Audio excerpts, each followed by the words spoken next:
رمضان کے بعد سب سے زیادہ فضیلت عاشورہ کے روزے کی ہے، 10 محرم کا روزہ، کہ آپ صلی اللہ علیہ وسلم نے ارشاد فرمایا کہ عاشورہ کے دن اپنے اہل و عیال پر دسترخوان کو وسعت دو، اس سے رزق میں برکت ہوتی ہے۔ قعدہ، ذی الحجہ، محرم اور رجب، یہ 4 مہینے جو ہیں اسلام میں اشہر حرم کہلاتے ہیں۔ محرم کے حوالے سے ایک بات کر لوں، یہ 10 محرم کا روزہ، رسول اللہ صلی اللہ علیہ وسلم نے ارشاد فرمایا کہ عاشورہ کا روزہ مجھے اللہ کی رحمت سے امید ہے کہ 1 سال کے گناہوں کا کفارہ ہے، تو بڑی فضیلت ہے۔ رمضان کے بعد سب سے زیادہ فضیلت عاشورہ کے روزے کی ہے، 10 محرم کا روزہ، سمجھ رہے؟ محرم میں ہمیں شریعت نے کیا کرنے کا حکم دیا ہے، اسلام کیا کہتا ہے؟ پہلی بات، اسلام یہ کہتا ہے کہ محرم میں روزے رکھنا دوسرے مہینوں کی نسبت زیادہ ثواب ہے۔ رمضان کے بعد تو زیادہ سے زیادہ روزے رکھیں، اور اسپیشلی 10 محرم کا روزہ 1 سال کے گناہوں کا کفارہ ہے، یہ اور زیادہ ثواب ہے۔ پورے محرم نہیں رکھے جاتے تو کیا کرنا ہے؟ 10 محرم کا رکھنا ہے۔ حدیث میں آتا ہے کہ آپ نے حکم دیا 2 روزے ملا کے رکھو، کیونکہ یہودی جو تھے وہ 1 روزہ رکھتے تھے، صحیح ہے نا؟ تو یہودیوں سے مشابہت سے بچنے کے لیے ہمیں حکم دیا کہ اس کے ساتھ ایک اور روزہ ملائے۔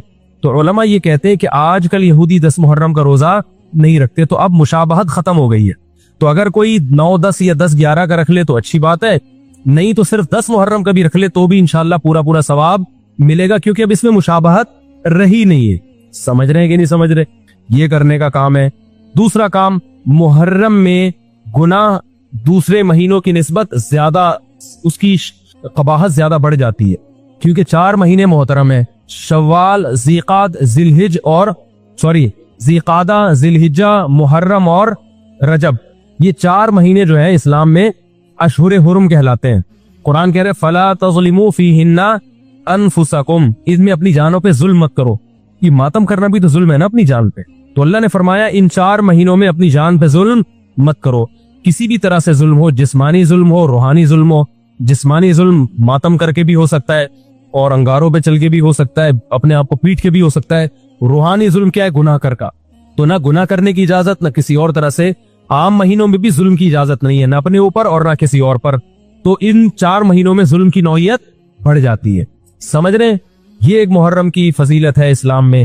اور تیسری فضیلت جو محرم کی، جو بعض روایات سے ثابت ہے، یعنی جو فضیلت تو نہیں کہیں گے اس کو، جو محرم میں کرنے کا کام ہے، وہ بعض حدیث میں آتا ہے کہ آپ صلی اللہ علیہ وسلم نے ارشاد فرمایا کہ عاشورہ کے دن اپنے اہل و عیال پر دسترخوان کو وسعت دو، اس سے رزق میں برکت ہوتی ہے۔ لیکن یہ جو حدیث ہے یہ ضعیف ہے، سند کے لحاظ سے پاورفل اور مضبوط نہیں ہے۔ بعض علماء نے کہا کہ اس کثرت طرق کی وجہ سے حسن کے درجے کو پہنچ گئی ہے۔ ہمارے ہی بعض اکابر علماء کی رائے ہے، علماء جو بر صغیر کے علماء، بڑے علماء ہیں، میں نام نہیں ذکر کرتا لیکن بہت بڑی اپر لیول کے علماء ہیں، ان کی رائے یہ ہے کہ یہ ضعیف، اتنی ضعیف نہیں ہے کہ بالکل ہی مسترد کر دی جائے، ٹھیک ہے نا، اور تعدد طرق کی وجہ سے درجہ حسن کو پہنچ گئی ہے۔ علامہ ابن تیمیہ رحمہ اللہ تعالی، جن کو سعودی عرب میں بہت فالو کیا جاتا ہے، ان کی رائے اور سلفی علماء کی رائے، جو سعودی عرب کے العثیمین، بن باز وغیرہ تھے، ان کی رائے یہ کہ یہ حدیث بالکل صحیح نہیں ہے، اور اس کی کوئی حیثیت نہیں ہے کہ دسترخوان کو وسیع کیا جائے اور عاشورہ کے دن کھانا کھلایا جائے۔ سمجھ رہے کہ نہیں سمجھ رہے؟ لیکن جو دوسری طرف معتدل علماء، معتدل سے مراد میں ان کو برا نہیں کہہ رہا، لیکن وہ انہوں نے حدیث کی جو، اگر آپ سندوں کی تحقیق کریں گے تو اس کو بالکل منگھڑت قرار دینا درست نہیں ہے۔ اگر سندوں کی تحقیق کریں گے تو ایسا معلوم ہوتا ہے کہ علامہ ابن تیمیہ رحمہ اللہ تعالی، جو ہمارے لیے قابل احترام ہے، انہوں نے اس حدیث کو رد کرنے میں تھوڑا مبالغہ سے کام بھی، غلو کیا ہے۔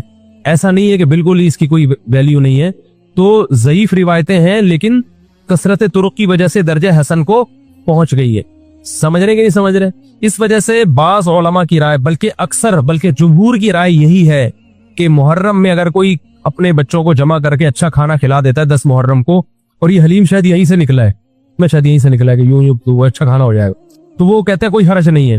لیکن ایک بات جو دوسرے علماء کہتے ہیں، جو میری بھی سمجھ میں آتا ہے، بلکہ میں نے پہلے کہیں پڑھا تو نہیں، میرا دماغ اس طرف گیا، لیکن اس کی تائید میں علماء کے فتاوی مل گئے۔ دیکھو، اگر کوئی حدیث ضعیف ہو یا حسن ہو تو صرف حسن ہونا کافی نہیں ہے، یہ دیکھا جائے گا کہ یہ دوسری صحیح حدیثوں سے ٹکرا تو نہیں رہی ہے۔